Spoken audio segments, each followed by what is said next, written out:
Hi everyone, welcome to digital GK classes. तो आप सभी का ये सवाल है कि क्या सीटेट में नॉर्मलाइजेशन होगा या नहीं।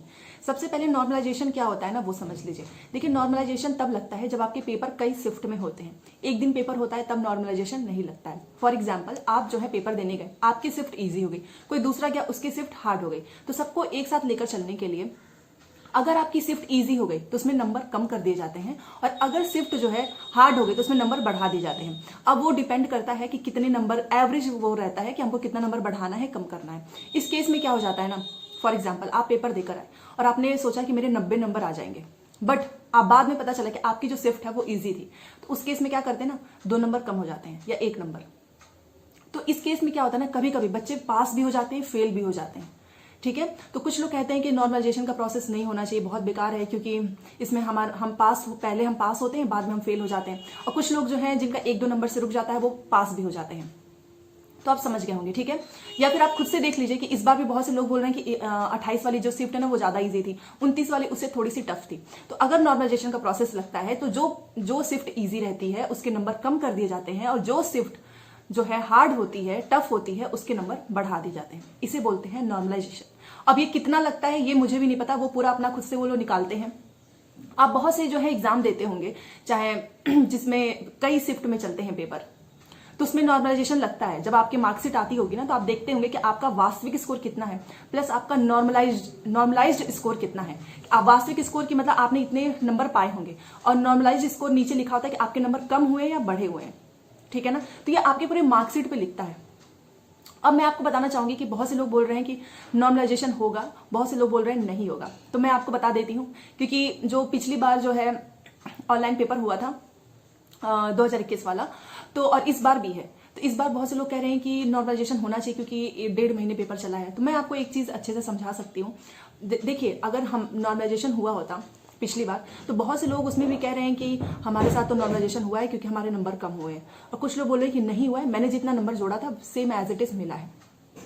और मुझे भी ऐसा ही लगता है कि नॉर्मलाइजेशन नहीं हुआ था, क्योंकि अगर नॉर्मलाइजेशन होता तो आपके रिजल्ट पे लिखा होता कि आपका वास्तविक स्कोर कितना है और आपका नॉर्मलाइज्ड स्कोर कितना है। वो तो बताया ही जाता है, जैसे कि दूसरे एग्जाम्स में होते हैं।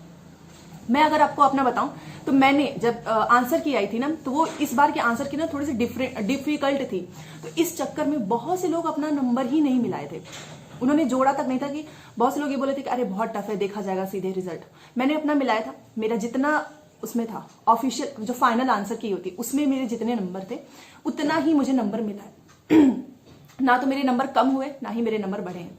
और कई लोग ने भी बताया कि उनके नंबर जितने थे उतना ही हुआ है। दूसरी बात, अगर नॉर्मलाइज्ड स्कोर होता है तो बहुत से लोग ये भी कह रहे हैं कि अगर नॉर्मलाइजेशन लगा होता तो कुछ पॉइंट का तो डिफरेंस होता ही ना। अब इतने सारे बच्चे, जो 4 लाख बच्चे पास हुए हैं, 4 लाख बच्चों में किसी का क्या पॉइंट में नंबर भी नहीं आया। अगर चलो ठीक है, वो मान लो 2 बढ़ा रहे हैं, तो एटलीस्ट उनको बताना तो चाहिए कि हमारा वास्तविक स्कोर इतना है और हमारा नंबर बढ़ा है कि घटा है। तो ये सारी चीजें देखकर ऐसा लगता है कि नॉर्मलाइजेशन जो है पिछली बार नहीं हुआ था। तो अगर मैं आपको अपना बताना चाहूँ तो देखो, नॉर्मलाइजेशन नहीं हुआ था क्योंकि उस टाइम पे भी किसी के भी नंबर में कोई उतना डिफरेंस देखने को नहीं मिला। हाँ, कुछ लोग बोल रहे थे कि उनका नंबर पहले 2-3 नंबर बढ़े थे, अब 2-3 नंबर घट गए हैं, बट फिर भी ओवरऑल देखकर चले तो नॉर्मलाइजेशन का प्रोसेस नहीं हुआ था, ना तो पिछली बार और ना ही इस बार होगा। ठीक है, और इस बार अब पता नहीं, लेकिन उस टाइम पे भी तो ऑनलाइन ही हुआ था ना, कितने शिफ्ट चले थे, इस बार भी है। तो नॉर्मलाइजेशन आप बताइएगा कि आपको क्या लगता है कि होना चाहिए या नहीं, आप अपना ओपिनियन बताइए। बट जो लोग सोच रहे हैं कि अगर हम बाउंड्री पे रहें, बट एक चीज याद रखो, अगर नॉर्मलाइजेशन लगता है और आपके नंबर बाउंड्री पे है ना 90 पे, तब उस टाइम पे आपके लिए खतरा ज्यादा हो जाता है, क्योंकि अगर 90 से 1-2 नंबर भी कम हुआ तो आपका क्वालिफाई नहीं होगा अगर आप जनरल से हैं।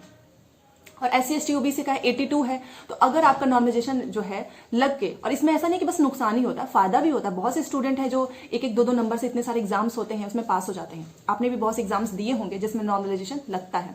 तो मैंने यहाँ पर आपको अपना ओपिनियन बताया है पूरे फैक्ट पे, जो कि पिछली बार जो जैसा था मेरे में तो नहीं लगा था, और मैं झूठ भी नहीं बोल सकती हूँ क्योंकि मैंने जितना नंबर अपना जोड़ा था मुझे उतना ही नंबर मिला है। और इस बार भी है, ऐसा ही होगा, आप देख लेना।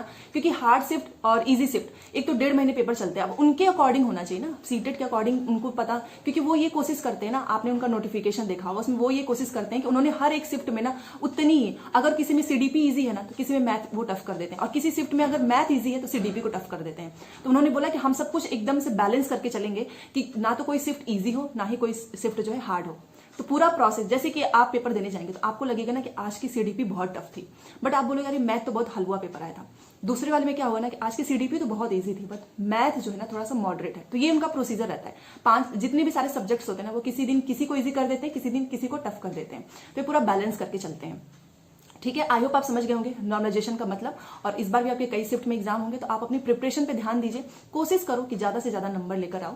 अगर इन केस नॉर्मलाइजेशन होता भी है तो आप बाउंड्री पे मत रहना, ठीक है ना। बाउंड्री पे जो रहता है उसको बहुत बड़ा नुकसान हो जाता है। बढ़ने में तो चलो ठीक है फायदा हो गया, बट कम होता है तब नुकसान हो जाता है। ठीक है, मिलते हैं नेक्स्ट क्लास में, तब तक के लिए आप सब अपनी प्रैक्टिस करते रहिए। एंड हाँ, प्लीज लाइक कर दीजिएगा, शेयर, एंड चैनल को सब्सक्राइब कर लीजिए। और मैं आपको यहीं से सारे जितने भी अभी ऑनलाइन एग्जाम होने वाले हैं उन सब के एनालिसिस तो कराऊंगी, साथ में आपको मॉडल पेपर भी देती रहूंगी। Thanks for watching.